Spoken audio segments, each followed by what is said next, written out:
Nick Whitehouse on Solihull Radio. So thank you very much for clicking in tonight. This is Nick Whitehouse here on Solihull Radio. I am very, very lucky to have, we have Niamh Conway in the studio with us. Are you there, Niamh? Hello. Hello, thank you for having me. And how are you? I mean, I'm trying to work out, what crowns have you got at the moment?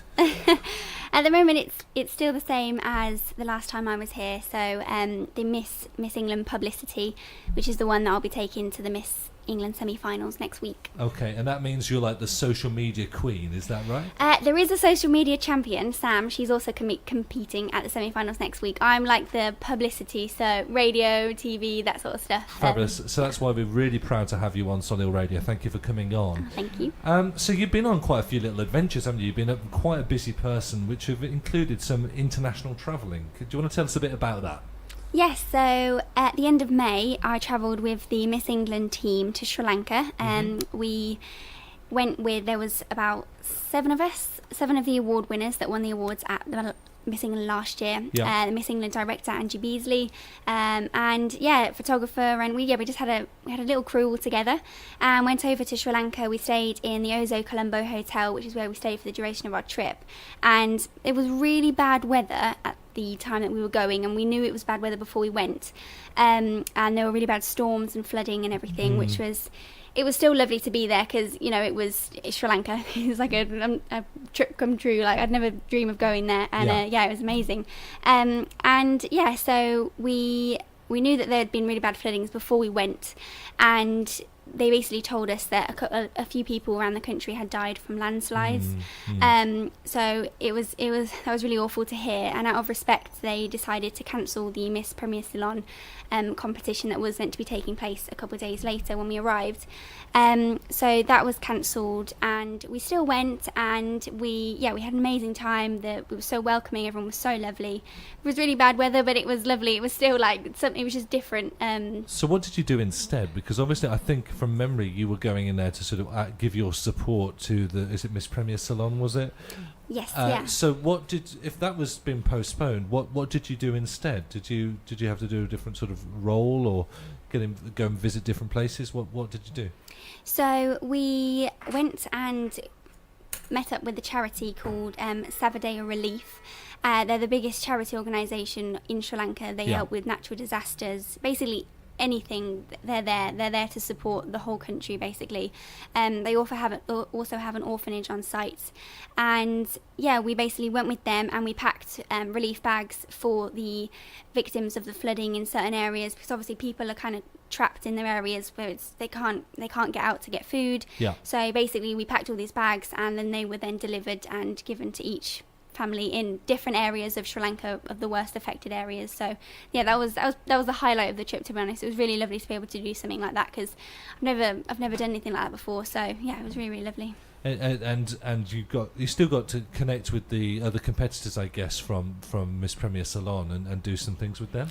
Yes, so they our Miss Premier Ceylon England, Olivia Green, who won the round at Miss England last year, she was there a week before us with Lisa Powell, and they basically had met all the contestants from Miss Premier Ceylon in Sri Lanka, and they all got to know them really well, and they were so excited to compete, and obviously it was such a shame that they couldn't in the end, but they still came with us, and we all met up with them, and we packed the relief bags all together, and we just shared the day together, and it was really, really nice.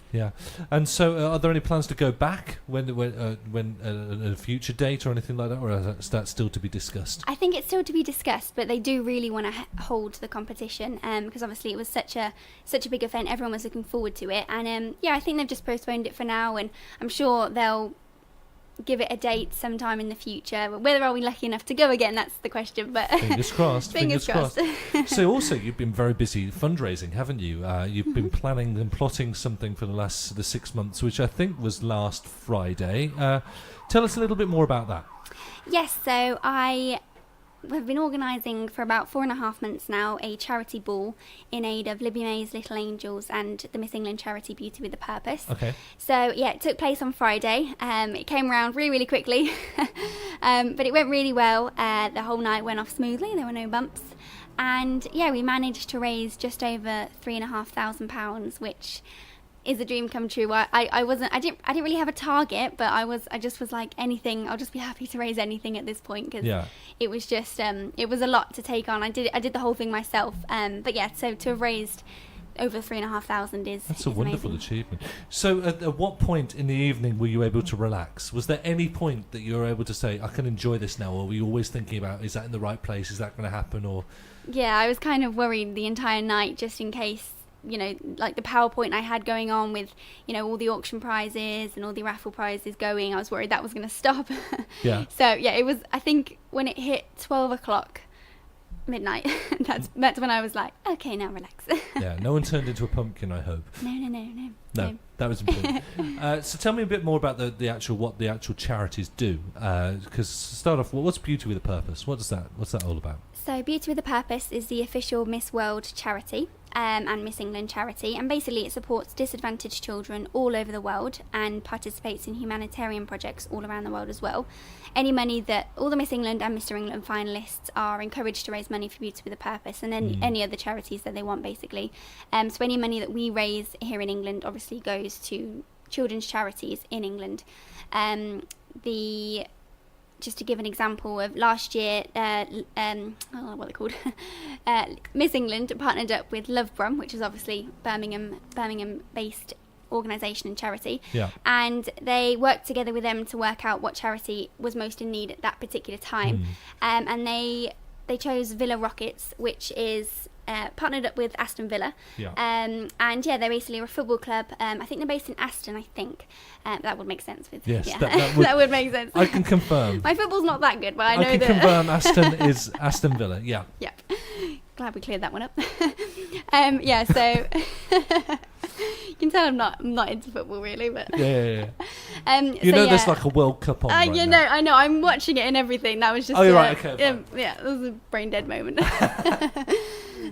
Yeah, so they partnered up and they chose Villa Rockets, which is a football club in Aston, and yeah, they donated £7,000 to be able to get and purchase a specialised wheelchair for one of their disabled players to be able to continue playing. So yeah, it's really, really special. So when you hear things like that, you're just like, oh, this is just amazing. Like, so yeah, it's really, really special. Do you know what any of your money is actually going to be spent on, or does it just go into the big pot? It'll go, basically they wait until Miss England, the Miss England finals, and then they tell us there how much has been raised, and then you'll hear about which charities, what money's gone to what, and they have a big annual kind of get together with one of their main charities. So obviously they got together with Loughborough at the Botanical Gardens last November, I think. And that's where they announced everything that had been done, and yeah, it's a really, really special event. Okay, and what about the other charity? So Libby May's Little Angels it was founded in 2013 by Charlotte and Richard Sharratt. It was after the death of their 2-week-old baby girl, Libby May. She had a heart defect, and yeah, she was in the neonatal unit. So basically, after that, they decided to set up this charity, and they basically support the neonatal units all across the Midlands by providing life-saving equipment. Yeah. So yeah, I met them on Christmas Eve. They got in contact with me as Miss Birmingham at the time, and asked if I would help them out in any way. They do loads of different charity events. I think every single day they're doing something different to raise money. Yeah. But specifically on Christmas Eve, they asked if I would come with them to go around to hospitals in Birmingham, handing out just kind of presents that had essential things in for babies, basically. And yeah, we handed them out to all the families that were in hospitals and neonatal units at the time, as well as the women's wards and also the maternity wards when people just had babies. And so that's really nice. It was what a special thing to do. I mean, I imagine that was really put a glow into your heart, I imagine. It did. It was especially on Christmas Eve, it's obviously a time you all want to be with your family, you want to be celebrating Christmas, and it's obviously a sad situation that they're in the neonatal units at the time, but seeing the joy it brought to, if there was just the mum there or just the dad there or even the whole family there, the joy it brought them when Charlotte or myself or Richard or Riley, their little boy, handed over a little present. It was just had you ever done anything like that ever before? I mean, I've done a lot of charity work, but that was the first time I'd gone into. I've never been into a neonatal unit at all. I've never really.